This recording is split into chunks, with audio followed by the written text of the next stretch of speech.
Work, you dogs! Sidney, please. Do you have to with the crew like that? Unfortunately, cousin, I do. Most of them are ex-slaves and have got accustomed to do it. Now it's more like a slap on the back rather than a punishment. Boy, quit slacking off. Sorry, my boys, sorry. Some of them like to be verbally abused. Watch this. Work faster, you scum-sucking vermin! Yeah! Ah, that's better. So, where are we headed? I don't know where our final destination is, but the talisman is pointed that way.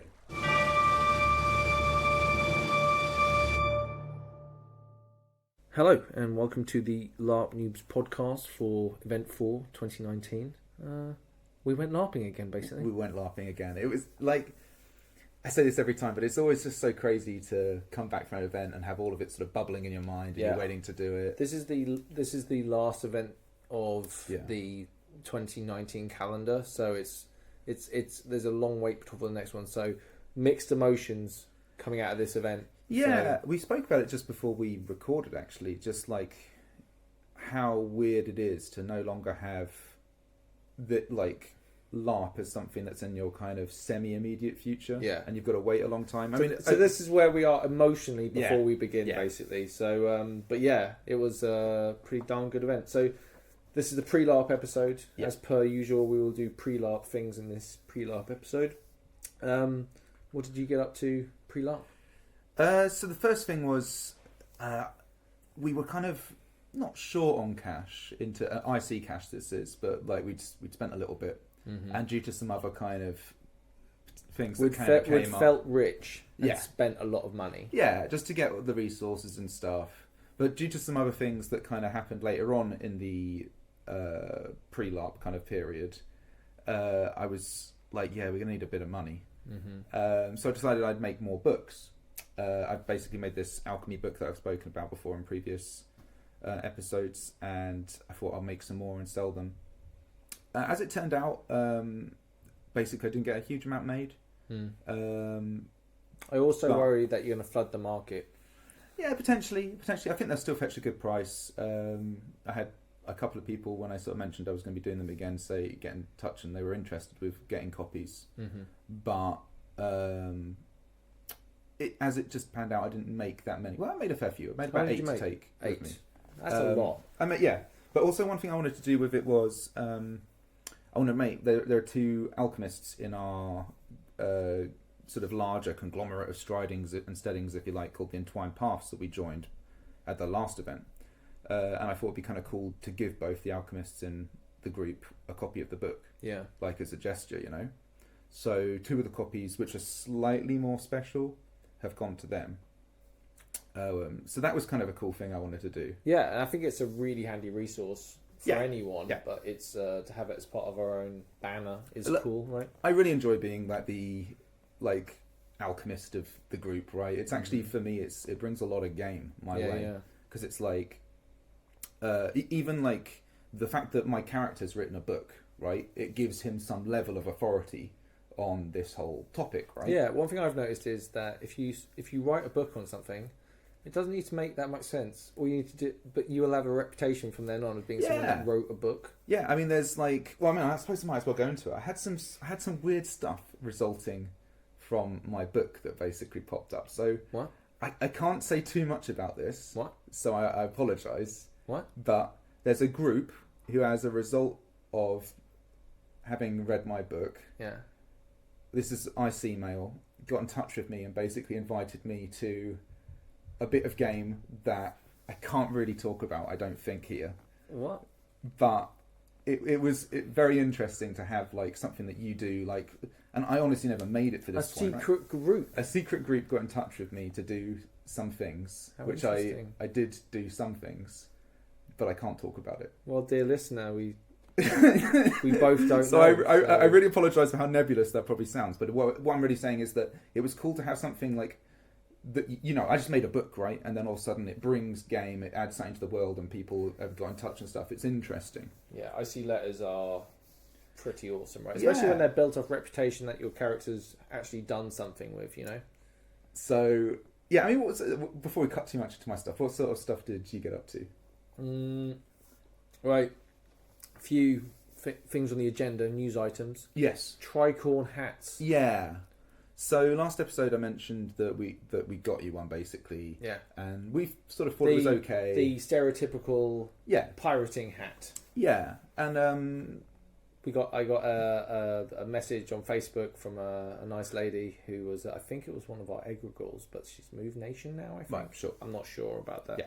But she got in touch and said, no tricorn hats. So it wasn't comfortable anyway, not a great loss. Yeah, I think like we were totally fine with it, right? Yeah. Like it completely makes sense ultimately.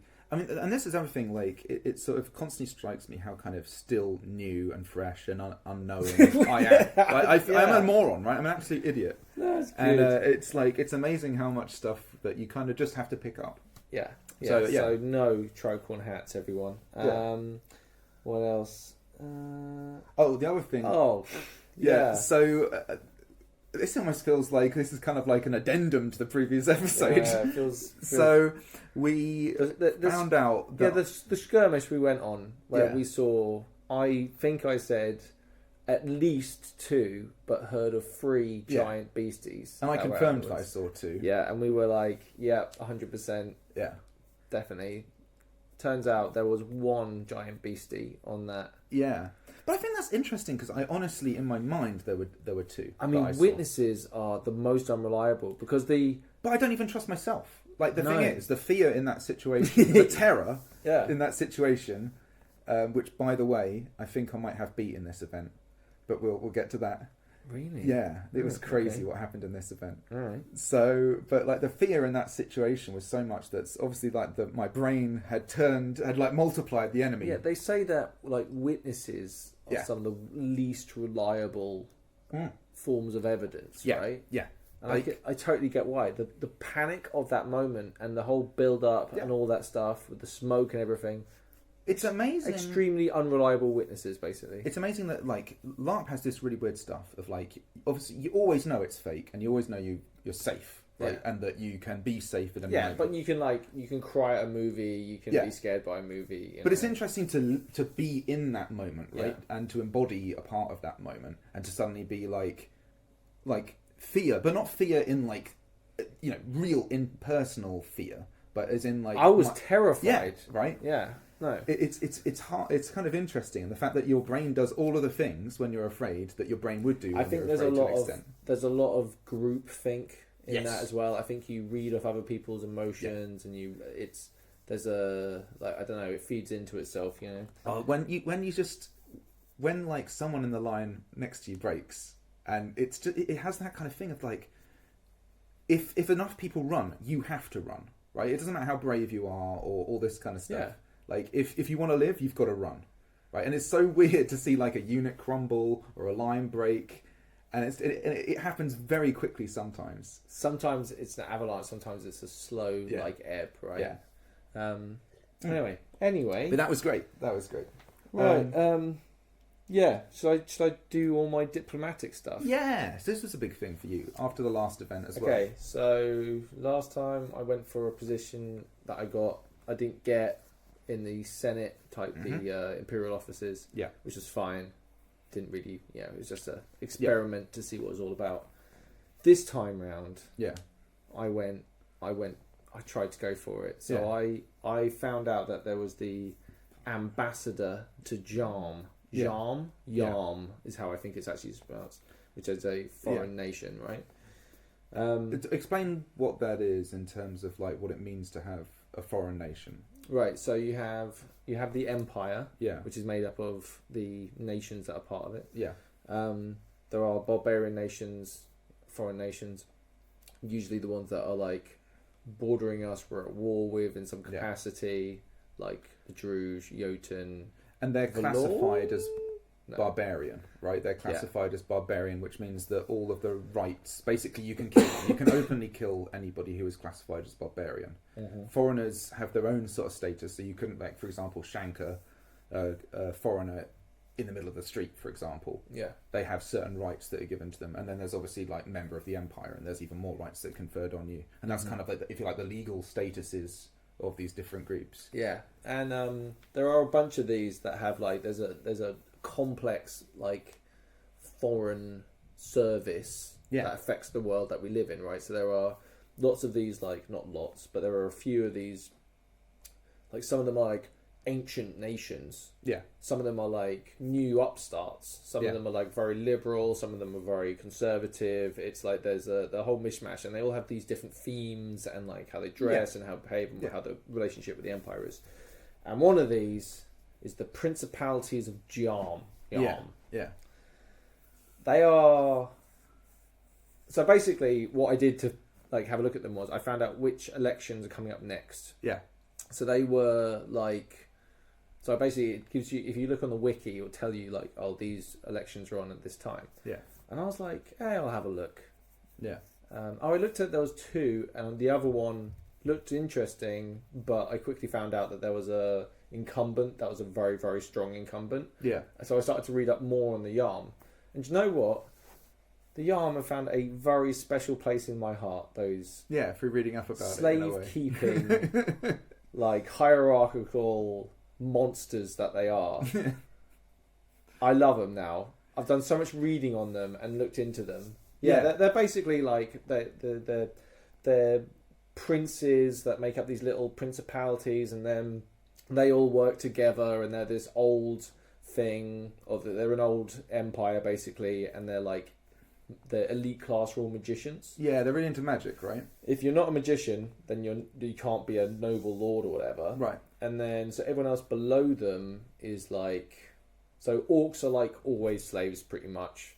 Yeah. The general, there are different levels below that, but it's caste. it's a bit shit, right? And sometimes they go to war with each other, and sometimes they backstab.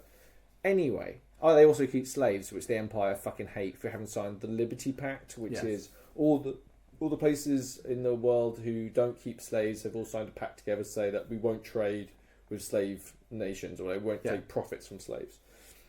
So, after centuries, Ian, of trading with the Yarm, now this has all come to a bit of a grinding halt, right? There's a weird situation between the Empire and Yarm at this stage, right? Yeah. So I was like, I want to be their ambassador. Yeah. Like, no one's going to like them. Yeah. They're like and if my character does anything, I want to see the best in people, Ian. Yeah. I want to see the best in people, including the Yarm. So what I read a lot. Yes. I read a lot. For me, anyway, it took me a long time, but I really grinded my way through pages and pages. Going on the wiki, did like the brief on them, their ports. What else did I look at? Oh, and I just did containing the words Yarm. Yeah, and there was a bunch of stuff to do with this war that's about to kick off between one of these other bigger empires called the Commonwealth. Yeah. Oh, the Commonwealth. They're all like, it's like, guess who we're going to side with? The Commonwealth, this new upstarts. They're really liberal, freedom of religion. Yeah. They're all like merit based. And they're really friendly, and they're kind of, not really, because there's still some dark stuff in there, but they're kind of the good guys. They're part of the Liberty Pact as well. Yeah. And basically there's this tiny little nation in between the Yarm and the Commonwealth, and they're like about to have this giant either proxy war or very real war over this area. Yeah. It's the perfect time, you know? So I was really excited about it. So I sent off letters. Okay. Oh, also I want to say one of the team at PD, a guy called Andy Raff. Andy Raff. Yeah. He does a YouTube channel, and there's some really interesting, like, he just basically talks through each of these foreign nations. Oh, that's and cool. It's really handy and gives you a nice little broad understanding of the foreign world, the world out there. I found it really helpful anyway. So I started sending out letters. Yeah.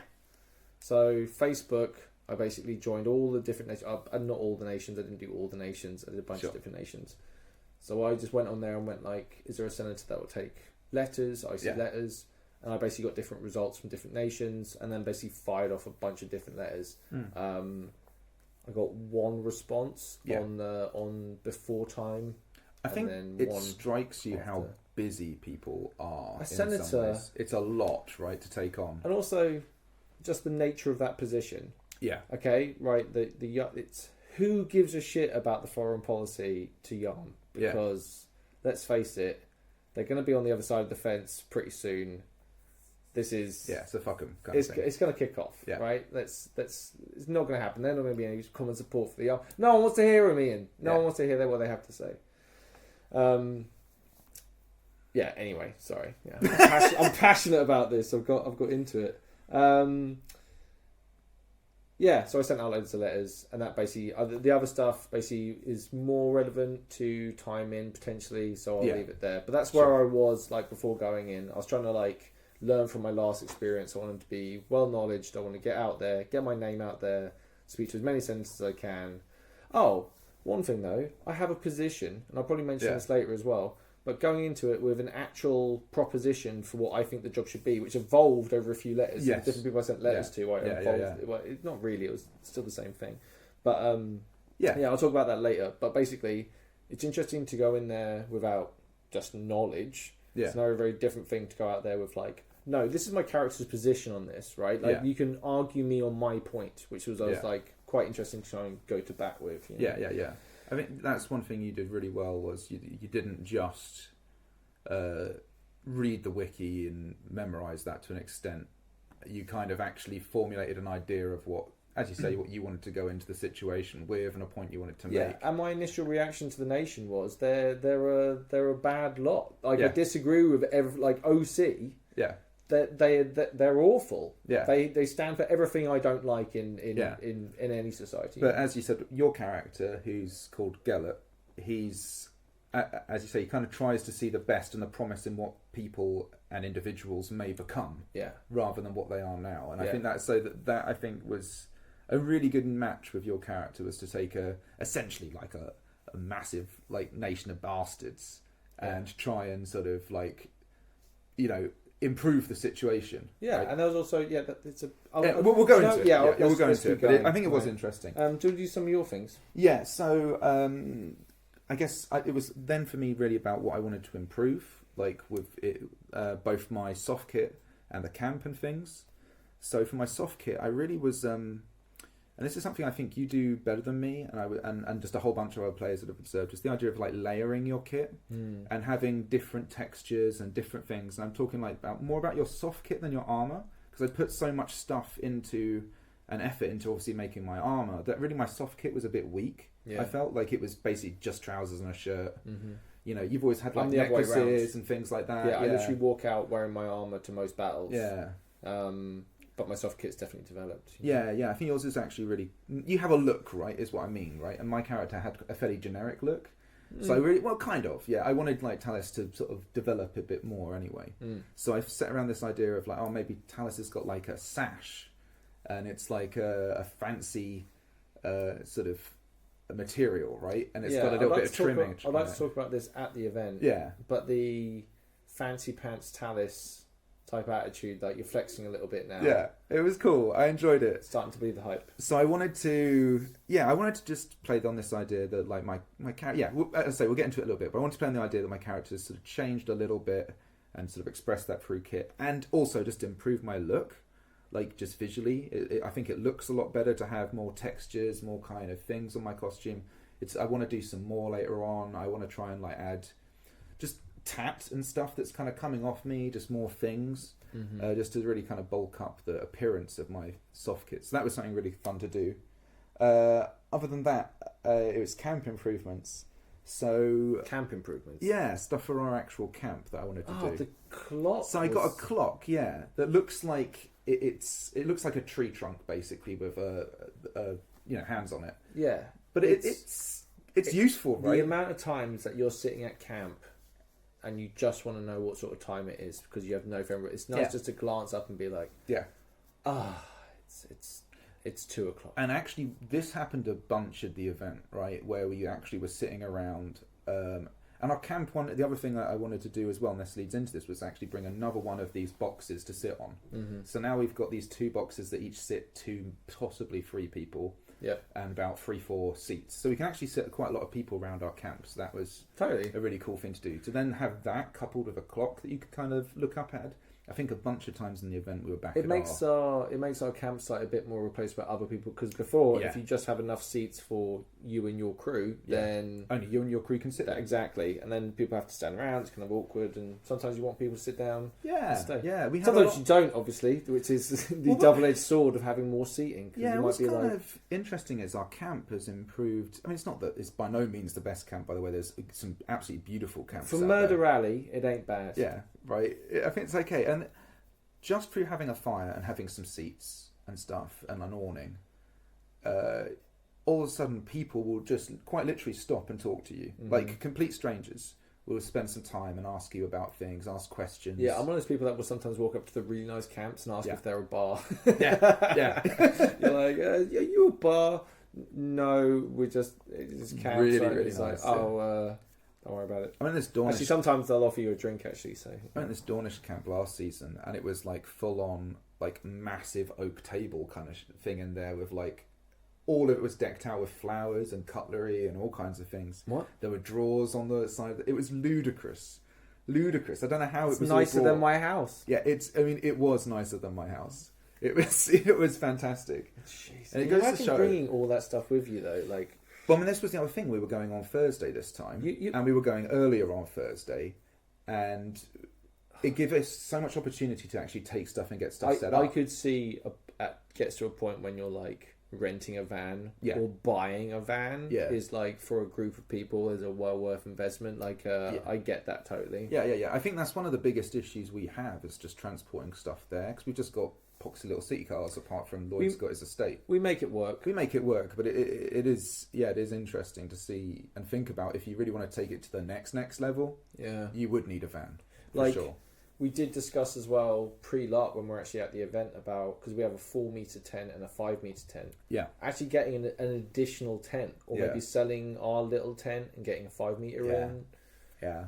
I mean, it's a question of it's money and effort. It's a lot of fucking about, man. And then are we going to have like, is it an IC tent all the time? Like there's the temptation to do a proper IC tent is very strong, but it's the logistics of it. Yeah, which is difficult. I'll get into IC tents later. Actually, it was interesting. Okay. Other than that, so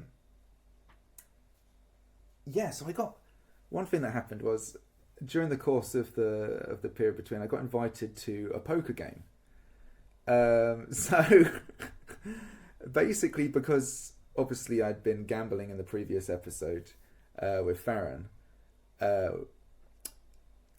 Basically, I just got this invite to this poker game with the Seawolves, who are the people who actually we as Navarre have paid to fight and protect. Protect the healers. I want to just say right now, I did not get an invite to the poker game. Ian had to be like, any spare seats? And they were like, yeah, well, there's a queue, so now you're on the back of the queue, and it's like, yeah. No, I like poker. It's not an issue. Whatever. But that was really cool. The idea of like a mercenary company. It was. I mean, when we get there, we'll talk about it. But it was cool just to be like me and a mercenary company have an opportunity to gamble. Yeah, they're cool dudes as well. Like, really cool. It was awesome. Yeah. Other things, I wanted to do a meeting for all of the archers, and this was maybe a bit contentious with my group because they've got this whole kind of Talus's loyalties kind of thing, which is all good fun. We'll talk about that. We'll talk about the event, but I wanted to do a meeting for the Navarchers because one thing was we've got quite a lot of new people who kind of come into the military unit. Yeah. I think it's a really good idea to get people together. So I just got all of the people. We ribbed you about it, but it's a great idea, and I think it's great. It's great that you're doing it. I think it was really beneficial actually, just to get everybody together. I've got a terrible memory for names, by the way, so I think I've probably forgotten most people's names who were there. I apologise for that. I forget key people in my days live. When I'm playing, I have no idea what their names are, or I remember their OC name but not their IC name. It's weird how my brain works. It's just my brain is awful at names. Anyway, but that was a really cool thing to do and arrange. And one thing that I also wanted to do was I wanted to get the logo of the Archers like printed on like leather. So I found this place that will basically print on. You can multiply your pattern you can do your pattern multiple times on a sheet of leather basically, right? And then you can cut out those afterwards. And then I had these essentially like 10 by 15 centimeter bits they're of leather with the logo on. Patches, right? Yeah, Like and they're large like patches. 2.5 mil thick bits of leather that have been printed, and it's basically green with this kind of gold circle of thorns and three arrows in it. What do you intend people to do with this? I thought maybe they could they could just add them to their kit, or my thinking was maybe people turn them into braces. Put a bunch of holes in them, and basically then you could tie them on your arm and stuff, or add them to other bits of kit. Interesting. I just thought they'd be a cool thing, right, really for everybody, idea. right? That's outstanding. Yeah.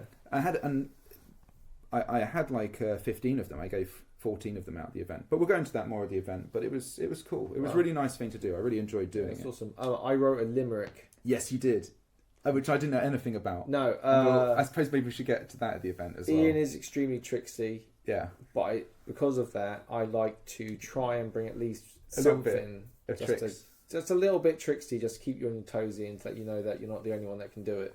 I know. So songs and stories, I was like, I've got to do something for songs and stories to do with Ian. I think Callum was asking me. Who was asking me? I think it was either Callum or Tom. Someone was talking to me about limericks. Yeah. And I went, oh, that's a good idea. And I was at work and I had nothing to do, so I was like, how do you write a limerick? So I literally Googled how you write limericks, the structure of it, all that stuff. And no, for real, I had to go through it and like really work out how does a limerick, is it structured? Yeah. I have no knowledge at all about poetry, so and I wrote a limerick, which we will get to in the main LARP bit. But honestly, dude, it was a lot of fun doing it. I know it's anyway. We'll talk. We'll talk about it. It was really good fun. Exciting. And really nice. I'd actually wanted to do a. There's a couple of things. Like I wrote a song. There's more of a comedy song that I wanted to perform. I just got a bit nervous about performing it, so I decided I wouldn't do that one. If it's the one that me and you were going to do together way back, you should definitely do that. Yeah. That's actually getting, it's difficult, right, to stand up in the circle and do stuff. But I think I really do need to go and just do it, to be honest with you. Hell yeah. Okay. But there's also, I also wrote one for the Navarches as well, which is just a solo, because the other one was a two-person thing. Mm-hmm. So this was just a solo song that I could sing myself. It's got a fairly repetitious chorus, and it was sort of like, something that I could probably throw in and do maybe as like an easier thing. So I might do that one as well. So you say a slower song? No. So it's got more repetitive kind of choruses and stuff. But it was like... Yeah, it's simpler. I would do... I think the heartfelt song is one of the hardest things you can do. Let me put it this way. The respect I have for some of the story people is like... But also it's a tiny little limerick that I was going to go to war with, which is at best 10 seconds of standing in front. Man, we'll talk. Anyway, sorry, Songs and Stories is amazing. Let's talk about it later. I've been training for my 10K again. Yeah. Just before the event, I've been trying to build my way up to try and get to like the point where I'm like comfortable at different distances. Yeah. And I was on this. It was 7-something K, 7.5. And my knee went. Right? I've been running now for a while, had no problems whatsoever. My right knee went funky again, and this is like 3-4 days before the event. So I'm like really worried about that. I bought a knee brace. So for the battles I wore a knee brace basically. And I was slightly concerned because the run is actually on the 28th of September. Right. So it's only a couple of weeks. I was genuinely worried that if I blow my knee out, then terrible things. I have been for a run since, and I did the event. Yeah. So have you thought about maybe running with a knee brace? Is that I am running with a knee brace now. I'm not fucking around, dude. Like there's now it's too close. Yeah, it's too close, man. It's so no knee brace on every time I'm training, like, and then let's see how it goes. I'm crossing the fucking line, basically. So, for those of you who don't know, but Dave is basically running a 10K in LARP kit for charity for the NSPCC. Absolutely. And, awesome cause. I'm fucking hyped about it. Yeah. It's going to be tough. My friend Ben might be coming along, and he's going to maybe do some video for it. Oh, that's cool. This will probably be... This may well be released after I've run it. Right. So, I'll put something up on Facebook about it. Let people know how it went. If you want to donate, obviously, you can donate. I've left a link on the Facebook page, and there'll be a link in the description as well. So, your shekels, whatever you got, a couple of quid here, a dollar there, fire it all in. That'd be fantastic. It's for a really good cause. It's a really good cause, and I will suffer for it. You will suffer for it. It's gonna suck. Yeah, it's so going to much be really balls, hard. man. I think the hardest thing is to be running with the shield and the sword. I think the sword and the shield is going to be. It's going to suck, but I think I might holster the sword and then try and, because the shield's really heavy, so just switching that between my hands. I think overheating is going to be the huge one, because me wearing like a leather fucking jerkin, I get sweaty as all hell wearing shorts and a t-shirt. Do you know what I mean? Like I think overheating and dehydration is going to be a real bitch. I think actually you're lucky your character died, because I think your new armor is probably a lot easier to run than your old armor. Oh yeah, Jesus! I would probably want to run in my soft kit. It was my old character. That would be hellish. Jesus. Yeah. I don't know. Who knows? Let's see. Anyway, please donate. The other thing was just the general state of Navarre. Like in fact the release of Empire. The as Empire. A whole. Yeah. The release of the Winds of War and the Winds of Fortune. Winds of War are like war matters. They affect pretty much everyone. Winds of Fortune are a lot more specific and what's going on in like different areas, which is where I got a lot of the information about the Jarm from. But it's released close to the event. Yeah. Right? It keeps you guessing, right? And it's like there's all kinds that happen this time that are like a massive backdrop to how you go in. The Empress. There is no Empress. It's crazy. No one is in charge. An empty throne. There is no one at the tiller right now of the Empire. At a crucial time. The bureaucratic Senate left to their own devices. Oh my word! And also like there's armies everywhere attacking everything. Yeah. The threats are real. The Briars, which we'll talk about, but they've been having strange dreams because of the Valorn, who are like, the Briars are like a lineage who are like tree-ish, and the Valorn are the evil monsters. And there's a link between them, so there's a lot of storyline potentially for like Briar hate and all sorts of... Fuck yeah, it was amazing. So good. Wasn't what it? I love, and this is full respect to PD, is they really tease out some awesome conflicts in their story. So there's some players. I don't think this is even sanctioned. Like it might be sanctioned. I don't know what's the right word for it. But they're just players who have started recording the Winds of War and Winds of Fortune. Winds of War. Okay, that's a big task. Anyone that knows that recording audio and editing it and putting it out. Yeah, it's a big job. It's a job. But it's an achievable job, right? Yeah. These crazy people went out there and did the Winds of Fortune and all the Winds of War. And did it well, right? It's well narrated. Like, imagine me, which is the Batman movie with Jim Carrey? He's the Riddler. Yeah. You know the one I mean? Batman Forever? Returns? Batman Forever. Yeah, I think it's Batman Forever. Mr. Enigma, the Riddler, gets the device that can feed all of the information into his brain. And is that what you felt like? That was me. Just, you're supposed to really only go into the Winds of Fortune like for the stuff that's really relevant to you, or you can read on more. Yeah. But I'm like, now it's like opened up to me, and I'm just like, I just had it on in the background. Like some of the ones I went back and listened to, I was half listening to some of them, but the ones that I found interesting, or some of them were just like interesting readers. Not that there were any bad readers, to be fair, but some of them were just more like connected with me more. I don't know why, Anyway, but yeah, fantastic. Yeah, it's such a huge resource. Dude, along with Andy Raff doing those videos that he was doing for the Nations. Yeah, I've never been so like lore prepped. Yeah, for anything in the game before. I think this went for pretty much everybody in the striding as well. At least all of us had at least read up or had the desire to know about certain things and knew about like the state of the nation more clearly than we ever have going into the event. And I think like the reward for doing that is that, and especially with the way that PD have really, I think, pushed the envelope on this one, it's really opens up a lot of game for you going into the event and helps you hit the ground running. Just to have an idea of what the state of things are. And also, I don't know, it just felt like there was a lot going on. It was interesting, like, now I'm meeting people that sometimes don't know what I know. That's new. Yeah. That's also very new for me to know things that other people don't know and having to explain generally what's going on. I guess one of the interesting things they did was all this last year, we basically making this deal with this Eternal and giving it all these resources with the idea that it's then going to sort of give us this army to fight the Valorn with, and it promised us this army. And then what they did this so good, and this is why PD are amazing.